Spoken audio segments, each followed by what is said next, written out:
Reza Inter. Kembali lagi di Update Inter, channel yang akan memberikan informasi tentang Inter Milan, dan inilah berita hari ini. Sekembalinya dari Lisbon tadi malam, Inter berlatih di Pinetina dengan para starter untuk pertandingan melawan Napoli melakukan latihan ringan. Seperti yang digarisbawahi Gazzetta dello Sport, kondisi 3 pemain terus dipantau, yaitu Benjamin Pavard, Alessandro Bastoni, dan Denzel Dumfries yang cedera dan melewati laga terakhir klub. Pemain Prancis itu sudah melepas penyangga di lututnya dan sudah mulai berlari, namun dia masih membutuhkan waktu untuk kembali ke skuad setidaknya 2 hingga 3 minggu ke depan. Sementara itu, peluang Bastoni untuk berada di Maradona tidak terlihat ada. Dan terakhir, kondisi Dumfries telah bugar dan siap bermain. Pavard ditargetkan kembali sebelum akhir tahun atau setidaknya saat tim melawan Lazio. Untuk kondisi Bastoni, ia ditargetkan untuk bisa kembali pada pertandingan selanjutnya, yaitu ketika tim menjamu Udinese.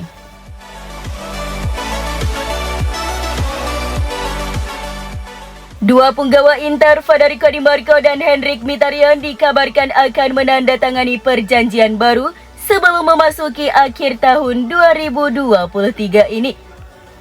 Hal ini menurut Sky Sport Italia, bahwa pihak manajemen sedang berupaya merampungkan perpanjangan kontrak kedua pemain tersebut dalam beberapa hari ke depan. Oleh karena itu, sumber tersebut yakin jika pihak klub dapat menuntaskannya sebelum memasuki akhir tahun ini.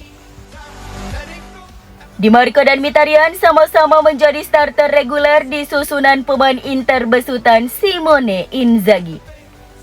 Meski sisa kontrak Di Marco saat ini masih lama, yaitu hingga tahun 2026, Inter tetap ingin memperpanjang masa tinggal dan mempertahankan layanannya dalam kontrak baru jangka panjang. Di sisi lain, situasi Mkhitaryan semakin mendesak karena ia kini memasuki tahun terakhir kontraknya. Sumber tersebut juga membahas 3 pembaruan kontrak penting lainnya yang harus terwujud setelahnya. Pertama, kita mulai dengan Denzel Dumfries. Rombongan agennya terus melakukan negosiasi dengan pihak klub terkait kenaikan gajinya. Meski demikian, laporan tersebut menyatakan bahwa kesepakatan pemain baru Belanda tidak akan rampung hingga akhir tahun ini.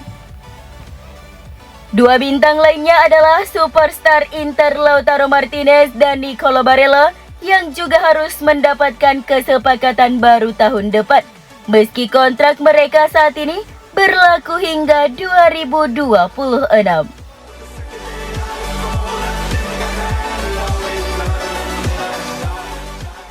Inter dilaporkan ingin memperkuat lini serang mereka dengan striker baru pada bulan Januari dan lebih banyak indikasi mengarah ke Mehdi Taremi. Pemain internasional Iran telah menjadi target transfer Nerazzurri sejak musim panas. Namun Nerazzurri tidak menyelesaikan transfer striker Porto tersebut karena permintaan tinggi klub Portugal tersebut. Sebaliknya, Inter akhirnya mengontrak Marko Arnautovic dari Bologna dan Alexis Sanchez dengan status bebas transfer. Namun kedua pemain veteran itu belum sepenuhnya meyakinkan meski masing-masing sudah mengantongi 1 gol dalam hasil imbang 3-3 Liga Champions melawan Benfica kemarin. Jadi menurut Tuttosport, Nerazzurri sedang mencari cadangan yang tepat dan lebih berkualitas untuk duo starter Marcus Thuram dan Lautaro Martinez. Sumber ini menambahkan bahwa agen Taremi berada di tribun penonton di Estadio Della, memperkuat laporan sebelumnya tentang pertemuan antara perwakilan sang pemain dan pejabat Inter di Lisbon. Seperti yang dijelaskan oleh surat kabar yang berbasis di Turin, pemain Iran itu mungkin merupakan solusi pasar terbaik bagi Inter saat ini dalam hal biaya dan jaminan. Musim ini Taremi kurang produktif dibandingkan biasanya. Ia hanya berkontribusi dengan 3 gol dan 3 assist sebanyak itu dalam 17 penampilan di semua kompetisi. Namun hal tersebut tidak menyurutkan harga diri Inter karena mereka tetap mengejar sang striker.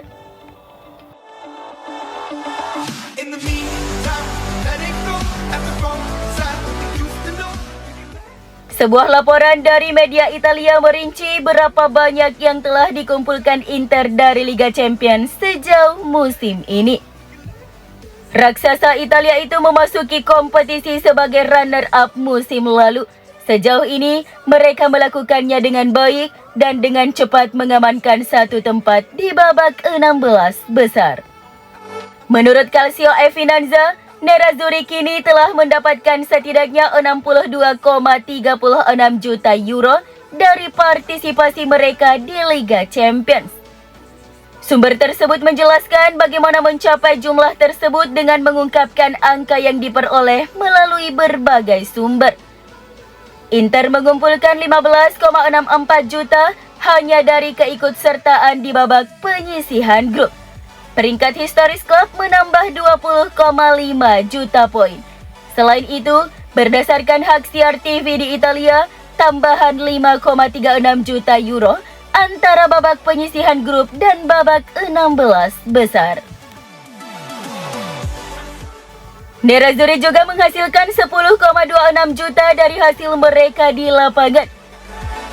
Sejauh ini, mereka telah memenangkan 3 pertandingan dan seri 2 kali.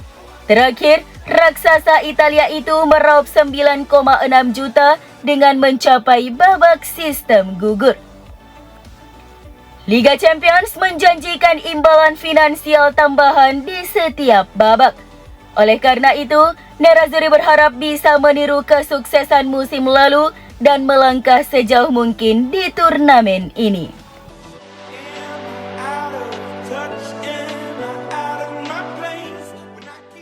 Meski mencapai final Liga Champions pada edisi sebelumnya, Inter harus membangun stadion baru yang modern untuk mengimbangi klub-klub terbesar Eropa dalam jangka panjang. Nerazzurri telah berbagi stadion San Siro dengan rival sekota mereka AC Milan sejak tahun 1947.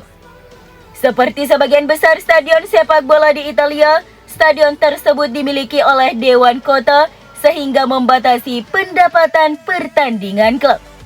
Pada tahun 2019, kedua raksasa Milan mulai bekerja sama dalam proyek bersama yang bertujuan untuk memodernisasi Stadion San Siro. Namun demikian, sejumlah besar hambatan birokrasi menggagalkan rencana mereka.